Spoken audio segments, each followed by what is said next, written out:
A gente repercutiu um pouco, né, Paulinha? Que história assustadora, né? Assustadora, maluca e difícil da gente relatar, né? Porque a gente está falando aqui de um homem de 35 anos, que foi identificado justamente como brasileiro, motorista de aplicativo e vivia já há algum tempo na cidade de Buenos Aires, né? Pois é, e assim, uma questão que não, sei lá, a arma não disparou, né? Porque, gente, você imagina se ele consegue de fato efetuar esse disparo? O que é que isso desencadeia?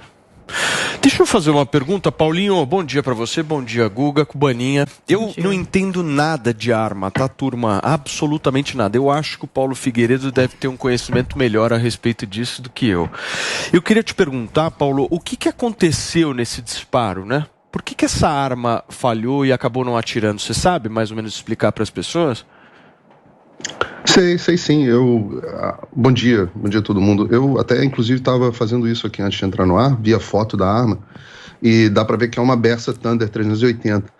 E é uma pistola considerada bastante confiável, principalmente nessa versão de calibre 380. E eu achei um pouco... Os relatos estão um pouco trocados, né?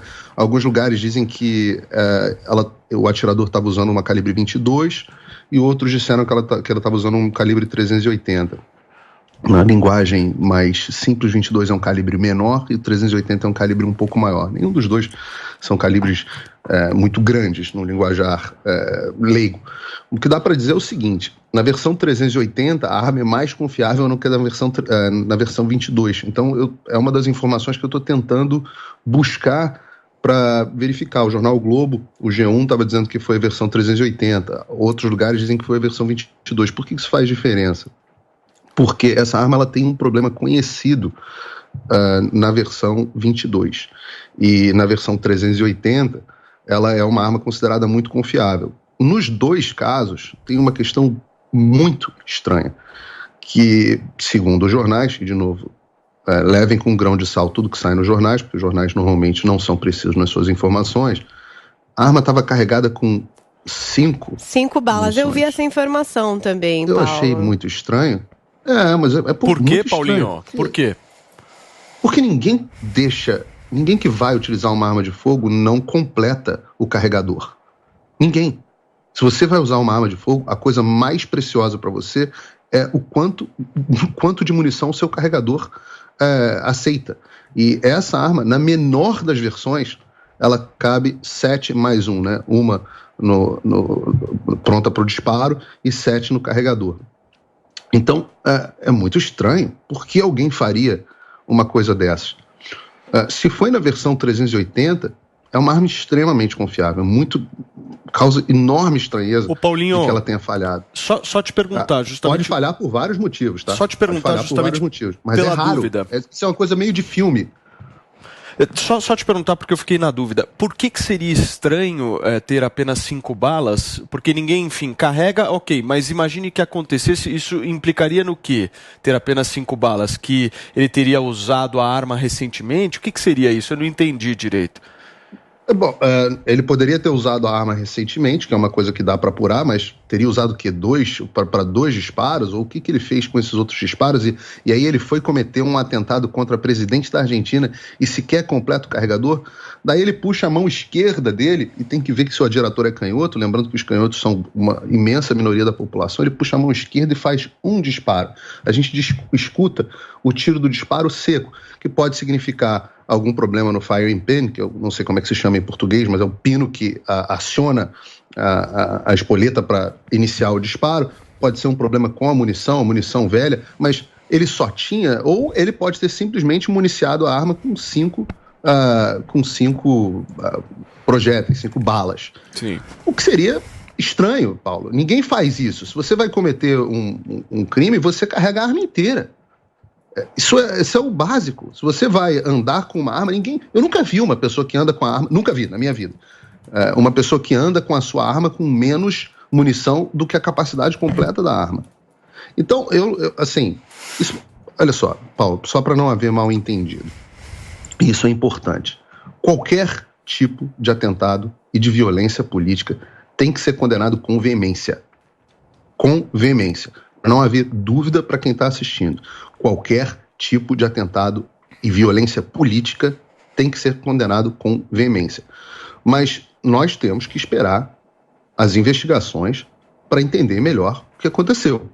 Há elementos, eu entendo por que muitas pessoas, inclusive na Argentina, estão achando um atentado fajuto. E eu não estou dizendo que é. Eu volto a dizer, eu não estou dizendo que é. Eu só estou dizendo que há coisas, como essas que eu expliquei agora, uma Bersa Thunder 380 falhar no disparo, e que é uma coisa bem de filme, a forma como ela reage, olha a forma como ela reage. Reparem a forma como ela reage ao atentado. E depois ela continua dando autógrafos normalmente. Mais do que isso, vem uma decretação de feriado bastante estranha. Então, assim, nós precisamos... É claro que ficamos mordidos, lembramos do suposto atentado que Hugo Chávez sofreu na Venezuela em 2002, sabemos da situação política na Argentina, sabemos da situação criminal que a Cristina Kirchner enfrenta. Então, no mínimo, seria uma narrativa muito conveniente de ser construída. Nós agora estamos vendo todos os líderes de esquerda se manifestando, inclusive ditadores. Então, no mínimo, seria uma situação conveniente. Precisa ser apurado com rigor, com isenção e, claro, mais uma vez, todo tipo de atentado político tem que ser condenado com veemência. Muito bem. Guguinha, bom dia para você. O que eu quero entender, eu acho que não apenas eu, mas toda a nossa audiência, é o seguinte: isso pode acontecer no Brasil, na eleição deste ano, porque a gente vê justamente o clima se acirrando, a gente vê, por muitas vezes, discursos fortes, discursos inflamatórios. Você acha que isso pode acontecer aqui ou não? Olha, aqui no Brasil já aconteceu de um petista fazer uma festa de aniversário com o tema Lula e ele acabou assassinado.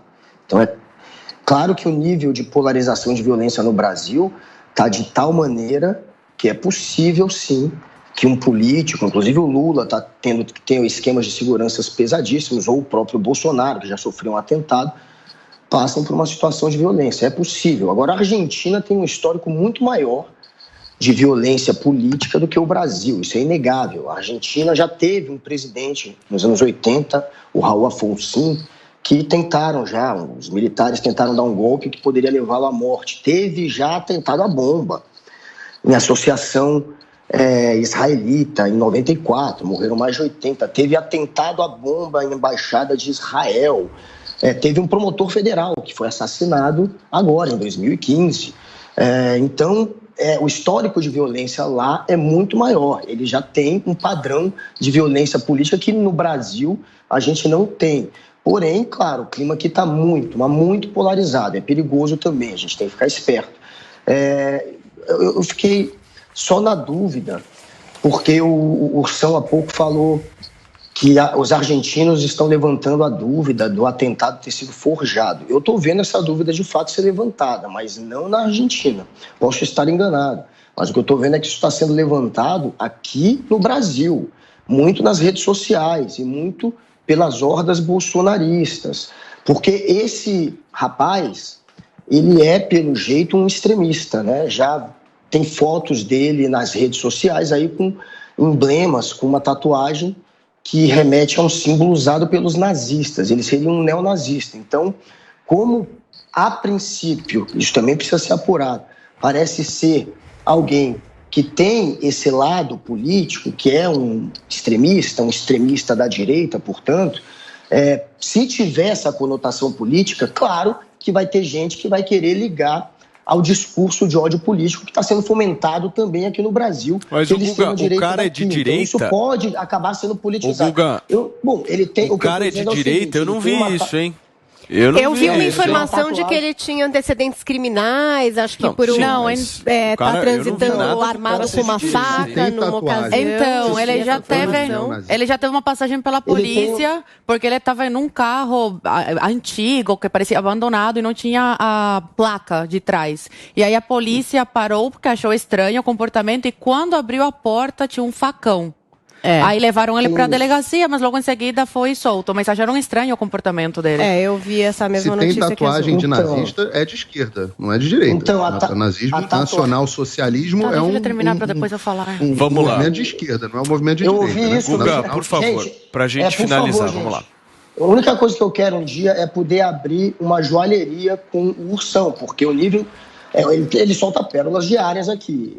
Um dia ele vai abrir uma joalheria, porque é muita pérola. Ele acaba de soltar mais uma. Por favor, façam esse recorte. Nazismo é de esquerda. Acabamos de ouvir do Ursão. É por isso que eu não consigo levar a sério nada do que ele fala. Nossa, agora, você já leu algum livro nazismo, não? Nunca. Você já leu algum livro do Figueiredo? Olha só, turma. Se você disser isso para qualquer pessoa, vocês vão ter oportunidade de discutir. Só um minutinho que eu prometo que vocês vão discutir isso. Mas antes eu queria falar com a Zoe justamente a respeito dessa fala do Paulinho Figueiredo, que me chama bastante atenção. Coloca as imagens de novo, Vini, porque essas imagens, a Paulinha até fez um complemento aqui, né? Essa imagem que você está assistindo agora é justamente a Cristina Kirchner logo depois de sofrer a tentativa.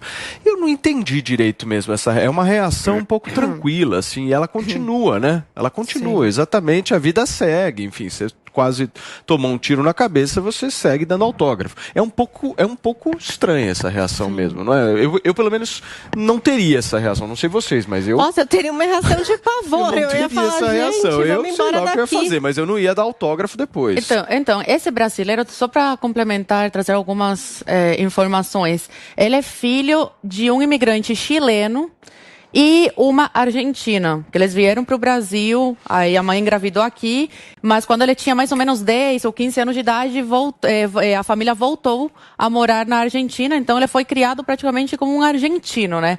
E sim, Paulo, me causa uma certa curiosidade assim, e espanto a forma como ela reagiu, porque logo em seguida desse incidente, ela foi dar autógrafos, ficou 6 minutos, por volta de 6 minutos, dando autógrafo e conversando com os fãs, os seguidores.